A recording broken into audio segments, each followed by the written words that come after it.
এই দেখেন আমার এই মানি প্ল্যান্টটা কত বড়, দেখেন কত বড় হয়েছে। আর এই মানি প্ল্যান্টটা বড় হতে হতে এর না মানে অসুস্থ হয়ে গেছে। একে আর কোনোভাবে আমি ঠিক করতে পারছি না। এত যত্ন নিচ্ছি কিন্তু এর স্বাস্থ্য ঠিক করতে পারছি না। কাছের দিকে আসো। তো কয়েক মাস যাবৎ এর খুব যত্ন নিচ্ছি কিন্তু কিছুতেই একে আমি ঠিক করতে পারছি না, অর্থাৎ এর স্বাস্থ্য ভালো করতে পারছি না। গাছের পাতাগুলো কেমন মারা যাচ্ছে। এমন কিন্তু অনেক মানি প্ল্যান্ট আছে, তো মাশাআল্লাহ সেগুলো বেশ ভালো পজিশনে আছে। এখন এটা দেখেন পাতাগুলা কত মারা গেছে। দাঁড়াও দাঁড়াও দাঁড়াও, তোমার ফোন নিয়ে আসো। এই যে এত যত্নর পরেও এ ঠিক হচ্ছে না।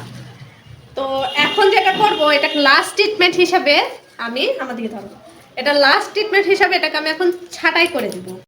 কিছু সম্পর্ক থাকে আমাদের আর কি, তো আপনি সেই সম্পর্ককে যতই যত্ন নেন, ভালোবাসেন, কিন্তু দেখবেন যে দিন শেষে তারা আপনার জীবনটাকে অসুস্থ বানায় ফেলবে।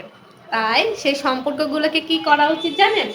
ঠিক এই গাছের মতো করে ক্যাচাং ক্যাচাং করে খেটে বাদ দিয়ে দিতে হয়, বাদ দেওয়া উচিত। তবে আমাদের সমাজে বিশেষ করে মেয়েদের ক্ষেত্রে অধিকাংশ সময় এই সম্পর্কগুলো সারা জীবন বয়ে বেড়াতে হয়। চাইলেও না এরকম খ্যাচাং করে কেটে দেওয়া যায় না, আর এটাই বাস্তবতা।